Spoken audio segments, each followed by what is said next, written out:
Hello, everybody. Welcome to Palmetto Sports Daily here on this Thursday, the opening round of the Masters. I'm Kevin Bilodeau here in Charleston. I've made a call to the bullpen in Columbia, and producer Nick Harvey joining us this afternoon as well. Nick, welcome to the show. Always a pleasure to be on, and I'm just so extremely excited to be sharing the show with you today, Kevin. I understand. It's a feeling every other host has on a daily basis, so nothing new here. As I said, the Masters kicking off today down in Augusta. We have all kinds of coverage from our stations from around the state of South Carolina. This afternoon, we're going to start off with Carmine and Ella from Fox Carolina in the upstate as they take a look at what's going on in Augusta so far. We're breathing in the wonderful air here at Augusta National. Once again, yesterday we had Palmetto Sports anchor Caroline Soro experiencing her first Augusta National and the Masters. Today, it's Palmetto Sports reporter Ella Grogan experiencing the Masters for the first time.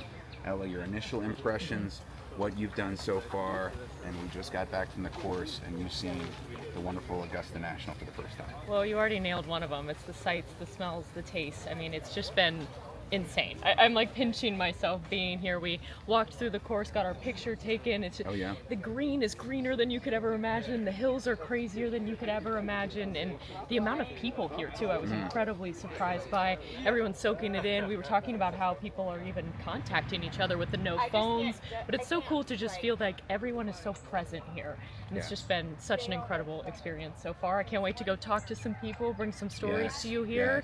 And we've been already talking to people this week. Yes, we sure have. We've talked about the difficulty getting a gnome. That is an item that people come from far and wide. They collect. They spend thousands at the gift shop. We talked to people who have spent almost $5,000 about the most money that each person has spent. I might go do the same. Hey, if Palmetto Sports Daily is paying like that, we have to re-sign right away. But no, it's great here. And also, yesterday was the family-oriented par 3 contest with the kids caddying for the players and the wives out there and the husbands enjoying as well. And we talked to families who were kind of having a similar family moment as well, the patrons who were enjoying here. So you're going to do a story, Ella. Tell our Palmetto Sports Daily viewers what the story is for you today. Yeah, I'm excited about it. So as many people who know, who watch the Masters, we got the landlines here because you don't have cell phones. You can't bring them inside.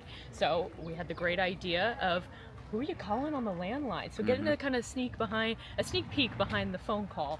Why is that person important? Why are you calling them? And hopefully we're going to get to see both sides of that phone call if technology allows, and our patron that we land on can pull that off for us. So that'll be a really, really fun one. Yes, it sure will be. So that's Ella's first experience here at the Masters. Let's talk about a couple local guys experiencing the Masters for the first time, at least as players. Jacob Bridgman and also Andrew Novak. Here's a story I did on those two fellas. First time competing here at the Masters. Andrew Novak earned SoCon Player of the Year at Wofford. Jacob Bridgman earned All-American honors at Clemson. Now they're both coming here to Augusta National to play in their first career Masters in the same year. Bridgman telling me they now share the same agent, but the upstate legends knew about each other long before turning pro. He's a little bit older than me, but I remember playing at Spartanburg Country Club and seeing him kind of go around because he was the big guy at Wofford. And he's a great dude. I've got to know him pretty well as I've been a pro. When I was in college, he was kind of the hot name you'd hear about, like, oh, this junior's killing it. He's beating everybody. Nobody can beat him. Definitely, I've always known he's a good player, but it's been pretty cool to see what he's doing. Novak earned his first PGA Tour win last season, but that was with a partner. Still looking for his first solo win, but for now enjoying his first par 3 contest at Augusta. It was awesome having a 5-month-old here. Couldn't imagine anything better than this. I mean, really special day. Bridgman, a Chapman High School grad from Inman, came to his first Masters as a 10-year-old looking for autographs in 2010. Every year when I would watch the Masters on TV, I'd pull out my flag when I was little and find the few autographs that I could read, and that was a special day. That was my first time ever being on property, and I was here with my dad. Now in his mid-20s, he's finished top 20 in all 8 of his PGA Tour tournaments this season, including his first career win just a couple months ago. I wanted to win. I kind of knew I would always win, but to win in the fashion that I did, it was pretty amazing and a dream come true. Leading the entire tour in money earned this year at $6.5 million, with the Masters mentality for even more green. I'll flip the switch pretty easy. I think I'll be able to get into competitive mode come tomorrow. Bridgman's already in competitive mode, finishing tied for second place in the par 3 contest, shooting 5 under par on the 9-hole course. But unfortunately, another Clemson All-American, Lucas Glover from Greenville, will not be competing at this year's Masters, not qualifying, still recovering from shoulder surgery he got back in September. Not only the first day of competition for Jacob Bridgman and Andrew Novak, but of course the whole field. Of course. Thursday, seeing what happens. Who are you looking at for Ella day 1 here at the Masters? Well, obviously, besides our local guys, you got to look at all 91 of them, and the two that stand out to me is obviously going to be Scotty and Rory, the two favorites for this one. Is Rory going to have a repeat? Maybe so. Is Scotty going to get number 3? We will see. So it all starts today, and I'm excited to see it. Yeah, definitely. Great rhyming there. And also, will there be a player in rhythm named John Rahm? He's looking great. He's another one of the favorites, also a Masters champion before. Or does Bryson DeChambeau come back after 2 top 6 finishes in a row, final pairing with Rory last year? Does he get his 3rd major, first Masters? It all starts today. Rory, historically, very poor performance on opening day at the Masters throughout his career on Thursdays. He did shoot even par to win it last year, but then he went on a great run after that the next couple days. So we'll see. Day 1 here, day 1 for Ella, and day 1 for these competitors. All right, back to you guys. All right, a quick update. Andrew Novak is 3 over as he's made the turn in the first round at Augusta. Bridgman is at 1 over as he's getting ready to make the turn. Rory McIlroy, as we're recording this, is at 3 under. So you heard Carmine talk about the struggles he has in round 1 normally. He is shaking that off. Maybe having a green jacket in tow already, Nick, has given him some kind of superpower as he gets into the first round now at 3 under. Yeah, I mean, it has to help you shake some of the pressure, Kevin. I mean, to be able to finally get over that hump, something that you've been chasing for years, and to finally win that green jacket for Rory last year, I mean, incredibly impressive to be 3 under. As notoriously bad as he has been in the first round, I think the rest of the field should probably be shaking in their boots a little bit. Absolutely. We've got much more to talk about with the Masters. We'll get to it right after this break here on Palmetto Sports Daily.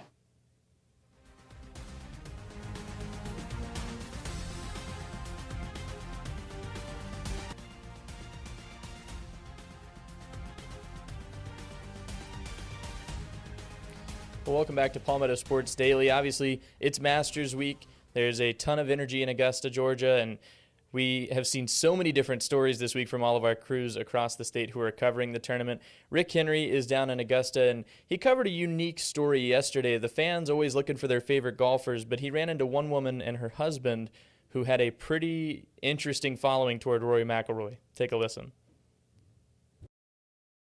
Greetings from Augusta National. The weather is beautiful and patrons are all over the course hoping to catch a glimpse of their favorite golfer. Now, you never know what's going to happen when a fan sees their guy, like a wife who got real excited when she saw Rory McIlroy. Life-changing. I couldn't believe how emotional I got. It was crazy. Is that your husband standing over there? Yeah, he's right there. Hey, hubby, could you come over here with us? Okay, so what were your thoughts when you saw how emotional she got over seeing Rory? What am I doing here? That was the first thought for sure. Then, should I go to the car? Should I talk to a lawyer? It got quite confusing. To be honest with you right now, I don't know where I am. Okay, well, I don't want to start any trouble, but I've got to ask, what was your reaction the first time you saw him, your future husband? Oh, I loved him. She's so full of it. Yeah, I am. He was so cool. He would do this thing with his hair and go, Ooh. oh yeah. Lord. He had this whole thing with his hair and stuff, and I was like, yeah, okay. Oh, God. Oh, God. I know, we're weirdos. How long have you two been married? 21 years. No, our son's 22. Oh. Yeah. It's 23. Oh, 23 years. Sorry. Make a note of that, folks. Rory, The guy was Rory. right. The man was right. Yeah, that's right. Well, wishful thinking. Because when I tell young guys when they're about to get married, I give them some good advice. Remember, you're always wrong, even when you know you're right. In that case, I was right. I was right. Happy wife, happy life, but I was right. He was about right. the anniversary. So, Kevin, leave it to Rick to find some people to give marriage advice to, and also have a guy say, should I be looking for a lawyer because of the way his wife reacted when she saw Rory McIlroy? Well, the thing that was funny is that the wife and the friend are over there cackling and laughing about the whole thing, and he's asking if he should call a lawyer. He was serious. I don't think he was playing around. He was really considering what his future held, and I was waiting for Rick, who notoriously hates relationships and marriage of all kinds, just to hand him a business card of a divorce lawyer he could get, the guy could call into. I was just waiting for Rick to break up the marriage right there on 18. Well, I can't believe, too, like, Rick even corrected him and said, you're always wrong even when you're right. And he was firm in his belief. He was right about it, and he was sticking to his guns. I'm curious to see how the ride home went after they made their way back from Augusta yesterday. No, it was, and it depends too if the friend was in the car too, because if it was the two women against the one guy, that guy was toast. He had no hope going back. I hope it was a short ride. I hope he didn't have to drive 3 or 4 hours, because otherwise that guy might just jump out of the car as it's still moving. Yeah, it's interesting, and his wife acknowledged he did something like with his hair, and that's what really won her over. I'm curious to know what exactly that was, that just a simple hair flip can really swoon someone, but. Hey, whatever works. Go ahead, Kevin. She was trying to get back into his good graces, and he was not having it. Yeah, no, he immediately said she's full of it. But no, there's a viral tweet that came out, what was it, I think Monday or Tuesday this week, that you saw, and I'm going to let you propose this question because you want to hear me give my answer first, and then we'll go from there. Right. So This came off of Twitter. Matt Too Frosty was the user, and he said having a conversation with his friend at Augusta, and it was basically a would you rather. So the question is, would you rather play Augusta National one time in your life, and you get all the bells and whistles included? You get the locker, you get a caddy, you get everything to do, but you only get to play it that one time, or rather have lifetime passes to every single round of the Masters until you pass away. So this is obviously a no-brainer. So Nick, let's see how you get this wrong. Let's see how I get this wrong. That's funny. I'm a golf guy through and through. I've never been to the Masters. I've always wanted to play the course at Augusta. I've always wanted to attend a round. To me, it's a no-brainer, and it's right that you take the lifetime passes. You get to take in the magic that is Augusta National every single year and watch somebody win a green jacket over and over again. I mean, that's something that, to me, just doesn't seem like it would ever get old. You get to spend a few days at one of the most beautiful courses in the world and watch somebody at the top of their game win golf's first major of the year. So for me, it's as much as I'd love to play the course, I would easily take the lifetime passes, Kevin. 100% certainty that you would get this wrong. You take the round of playing golf one time at Augusta. How many people have been to Augusta to watch a round of the Masters? Millions. Millions have done it. How many have played a round at Augusta? Not very many. Significantly less. Significantly less. You take the round. You will be the envy of any golf person you ever talk to for the rest of your life. I go to the Masters. Nobody cares that I go to the Masters. It's not a big deal unless I can buy them a shirt or something. Then they're all about being my best friend. Until then, that's all.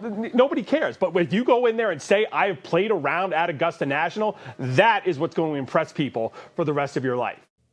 Okay, but see, here's the thing. Here's where I disagree with you, and it's because if I go play around at Augusta, I'm not a very good golfer. I'm good enough. I hang in there sometimes when I play with my friends. But if I go play Augusta and I shoot a 120, then what do I come back with besides the story of, oh yeah, I went and played one of the nicest courses in America and I shot a 120. It was the worst round of golf I've ever played in my life. And you're spending most of that round talking about how much you dislike golf because you're mad at yourself for how bad you're playing. To me, that's not, it would be so much fun, but I don't think it's worth it because I could go watch the best in the world do it.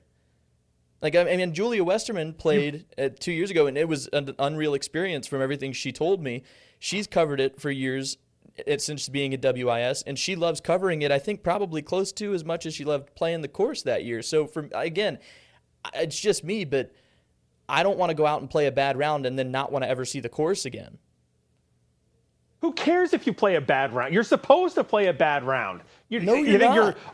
we're gonna bring on this producer, and I'm sure he's gonna shoot under 70, and we're all gonna be baffled by it, and we're gonna make him an honorary member. It's not gonna happen. You just go and play the course. It could. It could not. Don't get me started on this. You go and you play the course, and then you're the envy of anyone you ever talk to about golf ever again. I'm a terrible golf. I haven't picked up a golf club in probably 15 years. But if I go out and I play the course, someone's going to come up to me, oh, you played Augusta? Yeah, I shot a 140. Wow, that's still awesome. That is going to be the conversation you have for the rest of your life. But again, if you only get to do it once, why would I do that when I could, you never know, get afforded the chance to play multiple times because I might have a friend of a friend of a friend years later. I would rather take in the tournament. That's all I have to say about it, and I'm leaving it at that. Nick's wrong. Nothing new there. All right, we'll be back here on Palmetto Sports Daily right after this.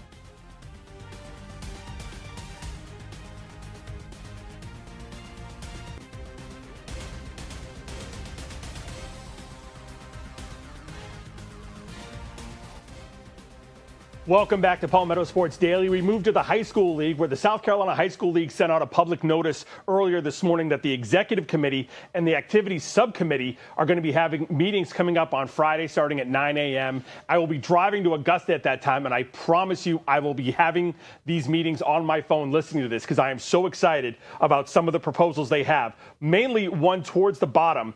And I'm going to read this off real quick. It is a proposal from the bracket committee to adjust the size of brackets, how schools qualify for the playoffs in each sport, and the size of certain state championship events.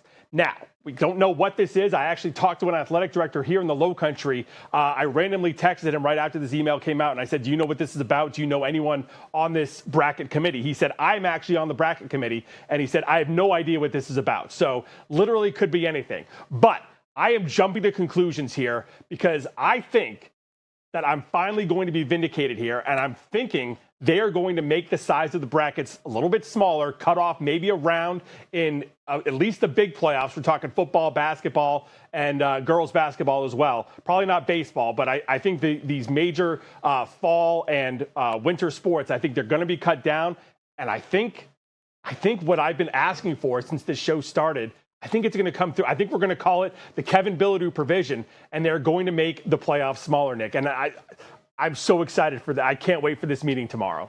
Would it be an addendum or would it be a provision? That's my biggest first question, I think. I'm fine with either one. Okay, so the Kevin Bilodeau provision or addendum. I mean, yeah, at this point they have to give you naming rights to it because if they've watched the show, and I'm sure they have, they've heard you get on this soapbox. I mean, at least 3 or 4 times. It happens at least once or twice a year. So, yeah, I mean, if this is to shrink the brackets and save some of these schools the travel that they shouldn't have to be doing in the first place, like you've mentioned before, then I think it's the right deal. What is going to really get me, though, and I'll have a really good laugh about this tomorrow, is if there's somehow a proposal out there that exists that expands this tournament field for high school postseason sports. I'm just curious to know if that's what happens. Your thoughts on that? If that's what happens, if they go the other way and just completely spit in my face and just bring everyone into the playoffs, because that's what they'd be doing at this point. Some of these classes, there's only like 4 or 5 teams that get left out of the postseason. So this would just be completely spitting in my face. If that happens, I would just be clapping from my car because that's all you could do at this point. I mean, and I wouldn't be shocked if in that meeting they just say, someone looks right into the camera and says, Kevin, this is for you. We know you've been talking about this for a while, and to heck with you, buddy. We're going the other way, and we're making things even bigger. And they'll put in some kind of provision where you can only travel more than 2 hours to go for your first round game. That I'd be Will Ferrell from Anchorman. I'm not even mad. I'm just impressed. Yeah, that's a completely valid point. Yeah, no, I don't think. You know what? That's all I want to happen now. I want somebody to look straight into the camera at the meeting and just say, Kevin, we hear you.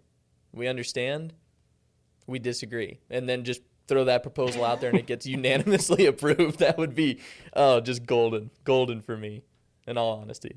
I mean, I don't know what else this could be if you're talking about adjusting the size of the brackets. There's no way they can make it bigger. Literally, like I said, there's classes where only, less than 10 teams get left out. So I don't see how else they could do this, but I'm really excited to see this. I might just be sitting in the media house at Augusta tomorrow listening to the South Carolina High School League meeting while round 2 of the Masters goes on. But we're going to see how that breaks down. We're going to be back right after this to wrap up today's edition of Palmetto Sports Daily.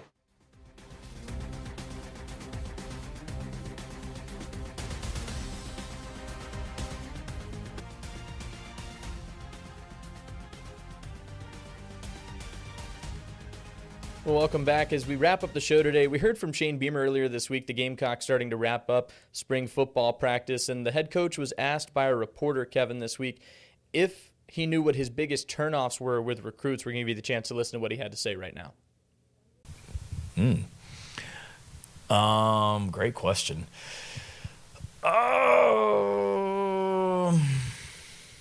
Probably. Well, to me, it's 2 things. One, you got to be a good person and somebody that we want to be around each and every day in this program. And if you come here on a visit and you're disrespectful, you're a prick, I think I can say prick, then it's probably not going to last long. I mean, full disclosure, we brought somebody here on a visit about 2 weeks ago, and within an hour of being in the building, I had 2 different people come to me and were like, he's not going to fit what we're about. So we sent him on his way.